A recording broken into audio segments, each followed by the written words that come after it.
Alright, welcome back everyone. So in today's episode, I want to look into why UK taxes are so high. We're going to be trying to investigate and look into where our hard-earned cash is going. And to kick this off, let's first take a look at the average UK salary, which at the start of 2022 was at £24,600. Now what you have to remember is that these figures are before tax. The way in which UK tax works is that you have a personal allowance up to £12,570. You don't pay any tax on that amount, but the basic rate at 20% is taxed when you earn over £12,570, and all that money up to £50,270 is taxed at 20%. Now we have higher earners at 40% all the way up to 150,000, and then an additional rate for anyone that earns over 150,000 taxed at 45%. Now if you look at the tax rate on income, some of you may think that certain figures here are too high, others potentially too low. But what we're looking at is collectively all the different taxes that an average UK individual would experience. And so for anyone who is in full-time employment, earning anywhere from £12,571 to slightly over £50,000, you will be taxed at 20%. So the first point to make is that whenever you're looking at a new job, you should always be thinking in terms of how much money will I be receiving when my paycheck arrives. In other words, if someone says you have a £50,000 salary, the reality is that you're looking more towards the £30,000 mark. And that's because there's so many levels of taxation that you're going to be experiencing. And so from the onset, have an honest conversation. What is the amount of money you'll be taking home every month? Because it's very convenient for employees to say you have, say, a £30,000 or £50,000 salary, but when your take-home pay is significantly lower than that, from the onset you'll realize that your money isn't going as far as you imagined it would do. And so the basic tax rates out of the way, anyone who is in full-time employment, you'll be aware that the taxation rate of 20%, potentially higher, is deducted from your pay slip. But you'll also notice that this is not the only number, and that's because we have a national insurance rate. Every person who is in full-time or even part-time employment is subject to national insurance tax. And the way this looks is that you have different category letters, A, B, C. It's not all the letters in the alphabet, but it ends in Z. For anyone earning between £123 to £190, or in terms of per month, £533 to £823, you don't pay any tax depending on which category you're in. And so just to understand what some of these letters mean, M stands for if someone is married or not. Do have a look at your account, make sure you're in the correct category, as it does impact the amount of national insurance you have to pay out. And so looking at the higher numbers here, anyone from £190 to £967 per week, the highest percent here is 13.25%, and so anyone over £967 will be paying 3.25%. So in total, someone that earns £960 a week or over £4,000 every month, they'll be paying a total of 16.5%, adding these two numbers up. Taking another example, someone on the band for B would be paying 10.35%. And so on top of your paycheck, if, for instance, the average person with an average salary of £24,000 will be paying nothing up to the first £12,570 mark for the first 12,000 or so pounds, but they will be paying their national insurance amount. So £190 take-home pay, you'll be paying over £20 in the week, which contributes towards national insurance. And so factoring all these numbers, a very sensible number out there for an average user is that you can take from anywhere from 30% to 35%, deduct that from your salary before tax, and as a rough estimate, you can work out what your take-home pay is in terms of actual profit. And so adding on to the levels here, let's imagine you want to become a homeowner. On the one hand, the average person out there will not be able to pay for the full amount for the home, and so they'll have a mortgage that they'll be paying off. The average person out there with their mortgage is over a 25-year period. That can be stretched to a 40-year period, but equally you can pay it off in a smaller time frame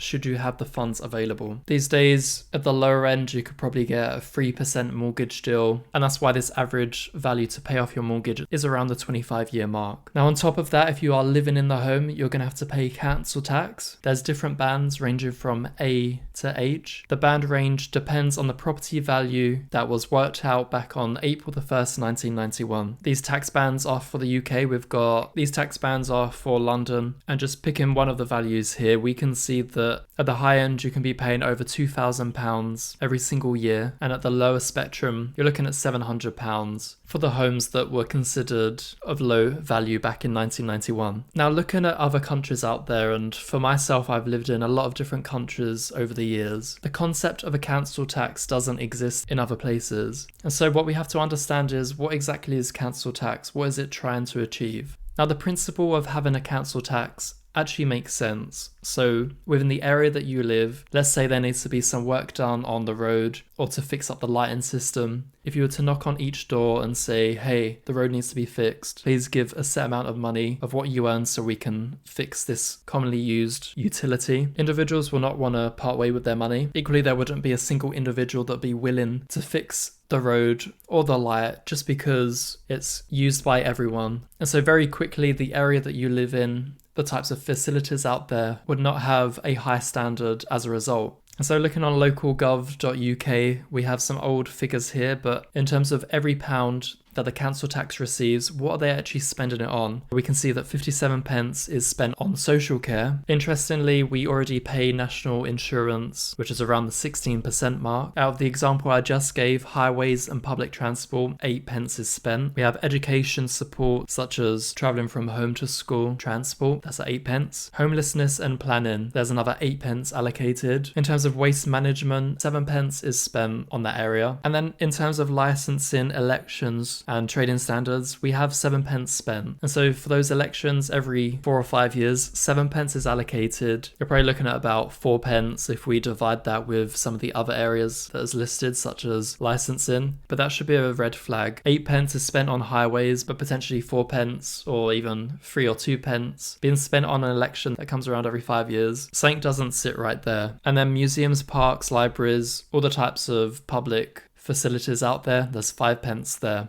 And so let's imagine that later down in life, you now own your home. And this goes for anyone who is also in the process of owning their home. And subsequently, anyone who is renting out a property, energy bills are passed on. But if we look at the last year or so, energy prices have skyrocketed. It's the highest it's been in the past 40 years. We have a statement here recently that all UK households will receive a £400 discount on their fuel bills. And then those on benefits will get an additional £650. Something you have to realise is that this has been made possible because there's been a 25% tax on both oil and gas companies making soaring profits. And so for the last year, we've had prices increasing non-stop. The average energy bill out there was £760 for the year, compared to that of 2020, which was £450, which was a 36% increase in real terms. That's just for your electricity bill. Anyone who has separate gas would have experienced price increases as well. So for argument's sake, let's just say that your energy bill for the year was at £500. Now for most people, that value is probably much higher, but being very conservative here, and with a 40% increase, we'll be paying £200 additionally every single year. So when you see the government passing on bills, such as a £400 discount on their fuel bills, all that covers is the same rate that we would have experienced previously for the next 2 years. And then after that, private companies are still making high profits. The government won't be trying to take any more money from these private companies, but we're supposed to be happy that we've received an extra £400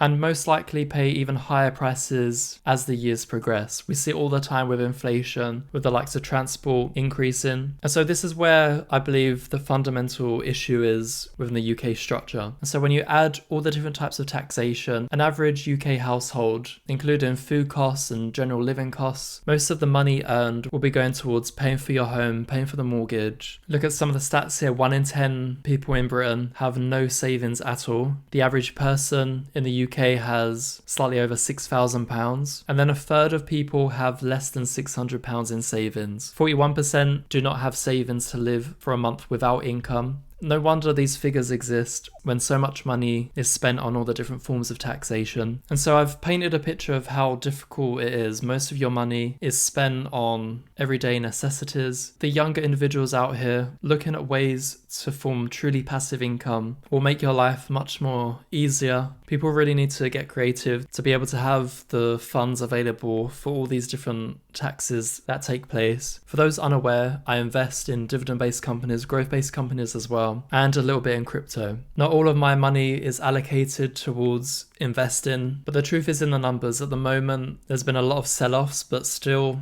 I've increased my returns by £6,200. Some of that money is in the form of dividends, over £1,000 now, and the rest is from companies appreciating.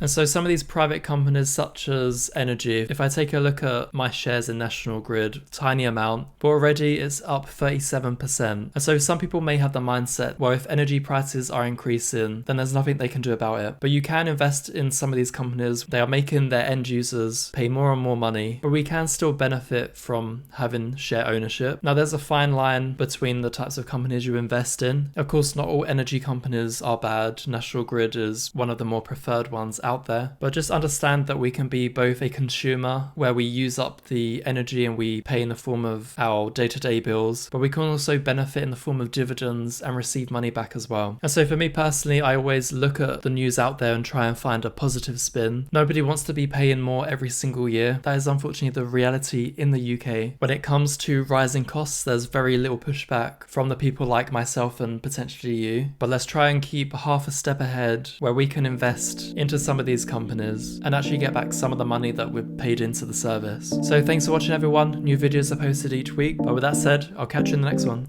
You said I couldn't